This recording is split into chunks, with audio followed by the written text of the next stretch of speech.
நான் வீடியோ போட்டு யாருமே ஃபேமிலிஸை சப்போர்ட் பண்ண மாட்டேங்கிறீங்கன்னு சொல்லி உங்கள் எல்லாருமே ஒருத்தன் வந்து ஏமாற்றிட்டு இருக்கான். ஸோ கொடுவாய் அன்பு அப்படிங்கிற ஒருத்தர் வந்து பார்த்தீங்கன்னா என்ன பண்ணியிருக்காங்கன்னா, ஸோ 1000 அமிச்சா 15 வயசுலேயே அவங்க பிரதர்ஸு ஃபேமிலி எல்லாமே சேர்ந்து 1000 அமிச்சா 16,000 ரூபா, அதுக்கு மேலே 2000 அமிச்சா 20,000 சொல்லி எல்லாரும் ஏமாற்றிட்டு இருந்திருக்கான். ஸோ இந்த ஸ்கேமெல்லாம் பற்றி நான் வந்து இன்ஸ்டாவில் பார்த்துட்டு இருக்கும்போது தான் வந்து கண்டுபிடிச்சேன். ஸோ நிறைய பேர் இதை பற்றி பேசிட்டாங்க. ஸோ இது நம்மளை பேசிடுவோம், நம்ம ஃபாலோவர்ஸ் யாரும் ஏமாந்துடாதீங்க. அப்படி ஏமாந்தீங்க அப்படின்னா கண்டிப்பாக போய் அவனோட வீடியோஸு எல்லாம் பண்ணுங்கள். அப்படி இல்லை அவன் எதுவுமே இது ரியாக்ஷன் பண்ணலைங்கிற பட்சத்தில் நீங்கள் பக்கத்தில் இருக்க போலீஸ் ஸ்டேஷன்லையோ சைபர் கிரைம்லேயோ போய் கம்ப்ளைண்ட் கொடுங்க அவனுக்கு. ஸோ இப்போ எங்கள் அம்மா பேச போகிறாங்க, வாமா. 15 வயசு பையன் வந்து எல்லா மக்களையும் ஏமாத்திருக்கான். அவனோட ஃபாலோவர்ஸ்ட்டெல்லாம் பணம் வாங்கியிருக்கான். 5000 கொடுங்க, 10,000 கொடுங்க, 1000 ரூபா கொடுத்தா 16. அது மட்டும் கிடையாது, பெரிய பெரிய இன்ஃப்ளூயன்சர்ஸு, பெரிய பெரிய யூடியூப் சேனல் வச்சிருக்கவங்க, பெரிய பெரிய யூடியூப் சேனல் வச்சிருக்காங்க, எல்லாத்தையும் போய் 17,000 வரையும் வாங்கியிருக்கான். அப்புறம் ஒருத்தர் 30,000 வரையும் ஏமாத்திருக்கான். லட்சக்கணக்கில் 50 லட்சம் சம்பாரிச்சிருக்கான். 50 லட்சம் சம்பாரிச்சிருக்காங்கிறது கன்ஃபார்மாக இன்னும் தெரியல. ஒரு 1000 பேருக்கு மேலே போய் ஒருத்தர் வந்து இந்த மாதிரி வந்துட்டு ஏமாந்தவங்களாம் வந்து எனக்கு கமெண்ட் பண்ணுங்க அப்படின்னு சொன்னதுக்கு கிட்டத்தட்ட 950 கமெண்ட்டுக்கு மேலே வந்திருக்கு.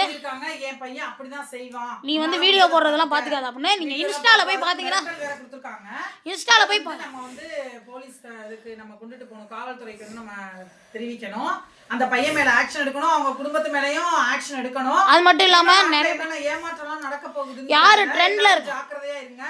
அது இது வந்து ரொம்ப ஷாக்கிங்காக இருக்குது. ஏன்னா வந்து முதல்ல வந்து இந்திக்காரங்க வந்து இவன் வந்து ஒரு ஸ்கேம் மட்டும் பண்ணல. இன்ஃப்ளூயன்சர்கிட்ட போய் 17,000 கேட்குறது, 20,000 கேட்குறது, இந்த ஐஃபோன் வெறும் 15,000 சொல்கிறது, அதுக்கப்புறம் வந்து பெய்டு ப்ரமோஷன் ஸ்கேம் பண்ணுறது, அப்புறம் இவனாவே வந்து ஒரு ஸ்கேம் பண்ணுறதுன்னு சொல்லி 4 ஸ்கேம் 5 ஸ்கேமுக்கு மேலே பண்ணியிருக்காங்க.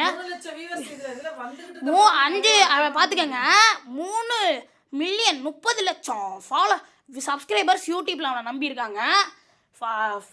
இன்ஸ்டாவில் எவ்வளோமா? இன்ஸ்டாவில் வந்து 6 லட்சத்துக்கு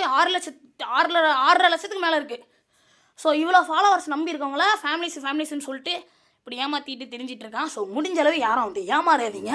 அப்படி ஏமாந்து எந்த ஒரு ரெஸ்பான்சிபிளும் உங்களுக்கு வராதில்லைங்கிற பட்சத்தில் கண்டிப்பாக போலீஸ் ஸ்டேஷனில் கம்ப்ளைண்ட் கொடுங்க. யாரும் பயப்படாதீங்க. நிறைய ப்ரூஃப் இப்போ மாட்டிடுச்சு. நிறைய பேர் வந்து கமெண்ட் போட்டிருக்காங்க, நிறைய பேர் வீடியோ போட்டிருக்காங்க, அப்புறம் நிறைய பேர் அதை வாட்ஸ்அப்பில் பேசுனதெல்லாம் வந்து ஸ்க்ரீன்ஷாட்டாக எடுத்து பெரிய பெரிய யூடியூப் சேனலுக்குலாம் அனுப்பிட்டு இருக்காங்க. ஸோ உங்களால் முடிஞ்ச அளவு எல்லாருக்கும் அனுப்பி வீடியோ போடுங்க. நானும் வந்து இன்ஸ்டா ஐடி உங்களுக்கு கொடுத்துட்றேன், என் இன்ஸ்டா ஐடியை.